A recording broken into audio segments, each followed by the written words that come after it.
I'm Logan Crawford, and right now on Spotlight, we're shining a light on Joan Latham's moving narrative, Lest One Be Left Behind. This heartfelt story navigates a journey of a young girl with a disability as she confronts the hurdles of making friends and earning recognition for her talents in elementary school. Set against the backdrop of Livermore, California, Joan weaves a tale of resilience, showcasing how one young girl's determination can indeed change the world. We're delighted to have this very talented author join us here today on Spotlight. We thank our team at Bookside Press for helping us put her in the spotlight today. And we ask viewers like you to support writers like her by subscribing to our channel and by purchasing her remarkable book. The links are below the interview. Joan, great to see you here today on Spotlight. Thank you. Tell us a little bit about your inspiration for the book. Why did you decide to write about a young girl with a disability? It's actually based on my own life, growing up as a child with my own disability and wanting to help the children out there because I was teased at that age. And want to help the children out there who's going through the same thing and helping those that need to know more about disabilities.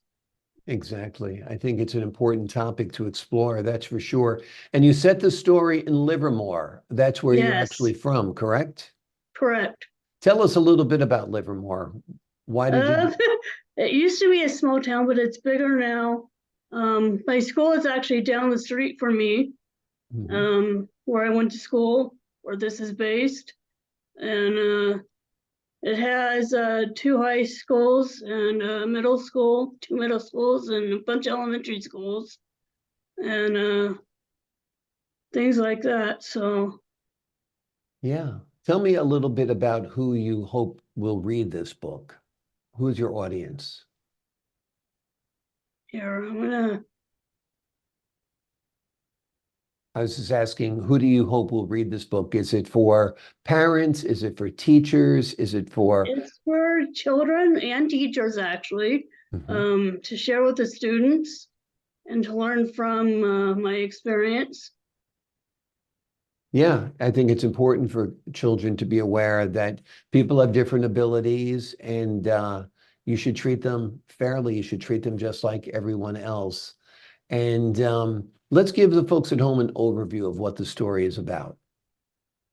It's about a young girl who grew up in Livermore and her trials of being teased and going through that, sharing her disability with her classmates, and then growing friendships through that. Hmm. I like the title, Lest One Be Left Behind. I think it's very, very poetic, very, very pretty. How did you come up with that?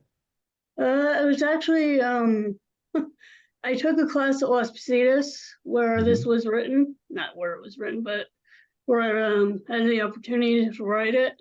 Mhm. And I originally came up with the title, The Last One, or The One Left Behind, but my teacher came up with The Last One Left Behind since I wasn't left behind at the end. Mhm. So it was changed to that since I wasn't left behind at the end, because I grew friendships. Yeah. Yeah, I think that's a perfect title for it. And like I said, it's very, very poetic. What was it like for you writing the book? How long did it take you, and did you enjoy writing it? I did enjoy writing it. I trying to remember how long it took me, but probably a couple weeks. Yeah, wonderful, wonderful. And you have you envisioned this perhaps as like a film or an animated series or something like that to help tell the story in a visual form? I haven't really thought about that. Now that you say that, it would Yeah. probably be good. Yeah, yeah, absolutely. Absolutely. Particularly since that's the way young people consume their information nowadays is a lot on videos and so forth. So Hollywood, if you're listening, this would be a great story to produce because the script is all ready for you. And what are you hoping that the young readers take away from the book? That those that do have disabilities, that they don't have to be left behind, and they do have help.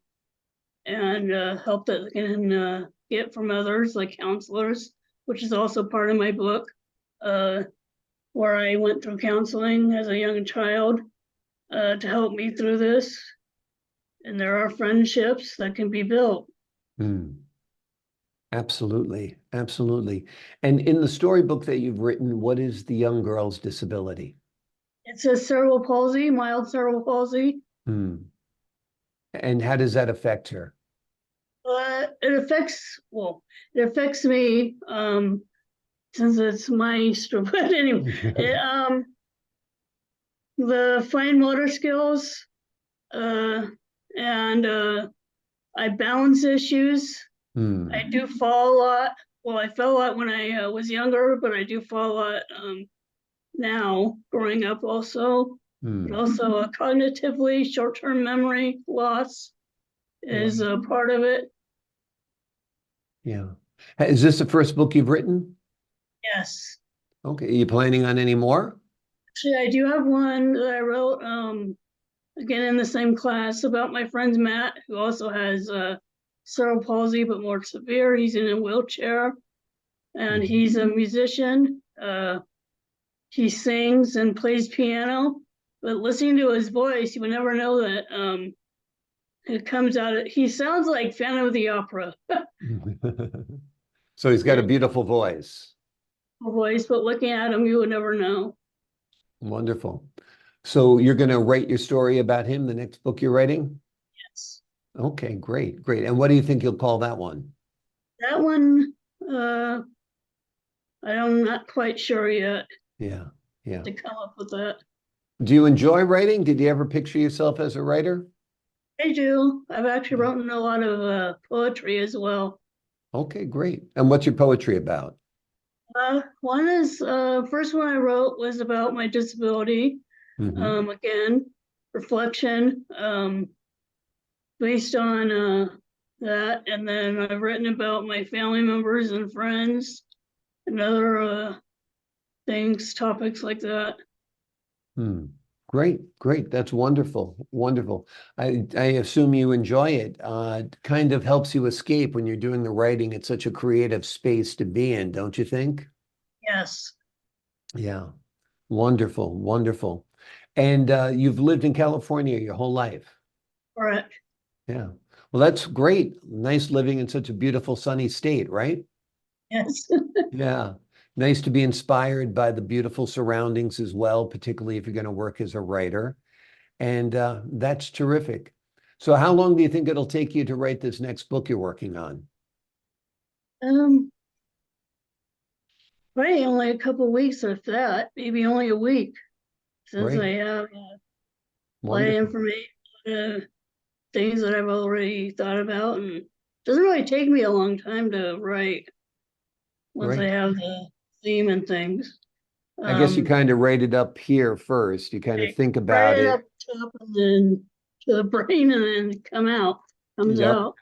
Exactly, exactly. Well, that's wonderful. Well, Joan Latham has written a wonderful book, a powerful book. It is a very moving book, and it is an important book for children and parents and educators to read and to discuss and to learn from. The name of the book is Lest One Be Left Behind. It is a heartfelt story. It's basically Joan's own story, and it tells her journey as a young girl with a disability, in her case, cerebral palsy, as she confronts the hurdles of making friends and earning recognitions for her talents in elementary school. It's set in the very same town where she lives and grew up, Livermore, California, and she tells a story that is a tale of resilience, showcasing how one young girl's determination can indeed change the world. And Joan's determination has changed her life because she's now a writer. She's written this book, which is basically an autobiographical book that'll help young people with disabilities. And she's about to write another book, which is a biography of a young man who is a friend of hers who also has some challenges as well. Joan, thank you so much for joining us here today on Spotlight. Thank you. My pleasure. And to the folks at home, I'm Logan Crawford, thanking you for your time this time. Until next time on Spotlight.